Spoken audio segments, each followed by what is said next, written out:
देखिए, सच की राह ना हमेशा कठिन होती है और इसीलिए ज्यादातर लोगों को लगता है कि बस बाईपास करके आगे निकल लिया जाए, लेकिन नहीं, अंत में तो आपको अपने कर्मों का जो फल है वो इसी जन्म में भुगतना पड़ेगा।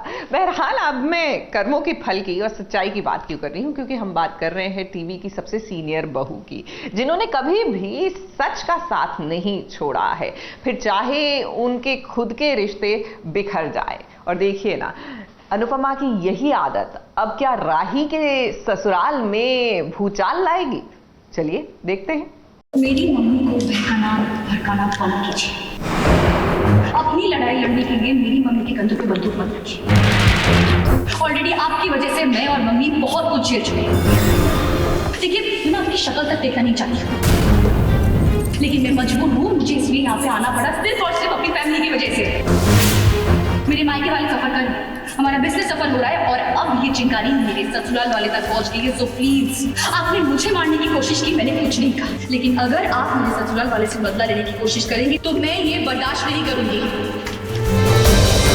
आप कुछ कहिए प्लीज, आप कुछ मत कहिए, प्लीज कुछ मत कहिए, क्योंकि आपकी किसी बात पे मुझे भरोसा नहीं।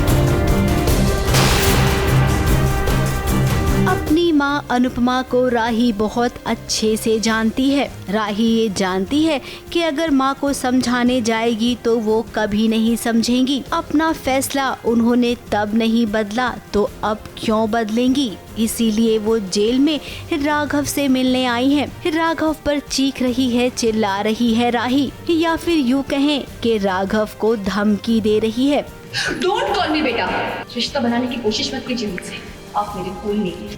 प्लीज आप मेरी मम्मी से दूर हो जाइए, उनको अकेला छोड़ दीजिए प्लीज। और मेरी मम्मी ने आपके लिए जितना भी किया है उसके बदले में आप इतना तो कर ही सकते हैं ना। राघव को कह रही है राही कि अनुपमा की जिंदगी से वो दूर चला जाए। अब यहाँ पर राही को जो कहना था वो उसने कह दिया, लेकिन जब राघव कुछ कहना चाह रहा था तब राही चली गई।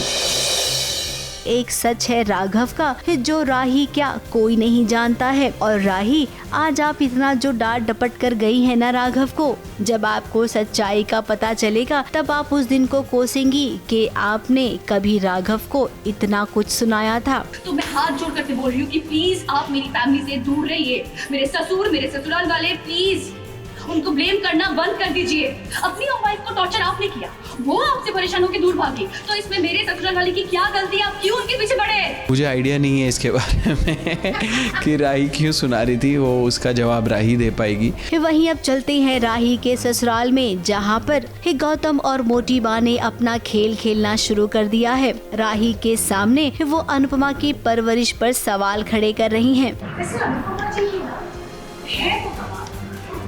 पूरी दुनिया में वो ज्ञान बांटती है, लेकिन अपने परिवार को उन्होंने रत्ती भर संस्कार, नाते नशे करती है, बहू चोरी करती है, कमाल है। पूरा ऑफिस स्टाफ हंस रहा है कि हमारे ही समझियों ने हमारी कंपनी में चोरी की। दूसरों के घरों में झांकने की बजाय अगर अपने परिवार पर ध्यान दिया होगा ना, तो आज ये नौबत नहीं आती। ये सब जो कुछ हो रहा है नहीं होता। अब ससुराल में राही को तो कोई कुछ नहीं कह रहा है, लेकिन जब वो अनुपमा को बुरा भला कह रही हैं, तब राही को देखिए अपनी माँ को सपोर्ट नहीं कर रही है, बल्कि अपने ससुराल वालों से वो हाथ जोड़कर माफी मांग रही है कि जो हुआ वो सही नहीं हुआ। मैं माफी मांगती हूँ अपने परिवार वालों की तरफ से। वही प्रेम सही और गलत को समझता है, इसीलिए वो अनुपमा की साइड ले रहा है। जब मम्मी ने यहाँ पंखुड़ी चोरी के बारे में आकर बताया था, तब तो सबने यही कहा था कि उन्होंने जो किया जानबूझ के किया।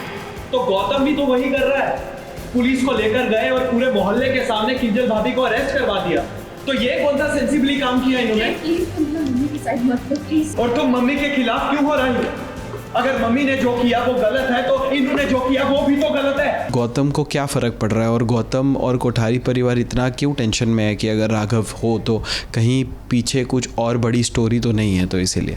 छोटी बात सक्सेसफुल हो गई, राही ने भी कुछ मिसकम्युनिकेशन किया है, मिसअंडरस्टैंडिंग हुई है माँ बेटी के बीच में डेफिनेटली। बस यही है, फ्रस्ट्रेशंस हैं एक दूसरे की, एक दूसरे पे निकल रही है और सब अपना हाथ ऊंचा करना चाहते हैं और एक दूसरे पे ब्लेम गेम खेल रहे हैं। अगर प्रैक्टिकली आप देखोगे तो फिर हम अपने घर की इज्जत के बारे में सोचते हैं कि हमारे घर में किसी को कुछ हो ना जाए। अब माँ सबके बारे में सोचती है। जो चीज़ वो खुद कर चुके हैं, मतलब मेरा परिवार खुद गलतियाँ कर चुका है या गौतम ने जो गलत किया था वो कोई एक्सेप्ट नहीं करेगा, लेकिन मेरे ससुराल वालों की गलतियाँ सबको दिख रही है। मम्मी को समझाया है कि पहले भी ऐसा हुआ है कि आप दूसरों के बारे में इतना सोचती थी कि उसके चक्कर में मुझे और पापा को अपने इग्नोर कर दिया था, और अभी भी आप सेम ही कुछ कर रही है। राही ऐसे ही कोठारी के ऊपर नहीं चली गई या फिर उनको सपोर्ट नहीं कर रही है। कहीं ना कहीं उसके दिमाग में ये चल रहा है कि जिसने मेरी जान लेने की कोशिश की, मेरी मम्मी उसको बचाने की कोशिश में है। अब अनुपमा से जिनके भी रिश्ते जुड़े हैं उन सभी के घर में कलेश हो रही हैं। यही वजह है कि अनुपमा सब कुछ छोड़कर चली गई है। नया प्रोमो तो आपने देखा ही होगा, जहां पर कहा जा रहा है कि अनुपमा का अब नया सफर शुरू होगा। तो हमें इंतजार है देखने का कि अब आखिर अनुपमा का कौन सा नया सफर शुरू होगा। ABP news report.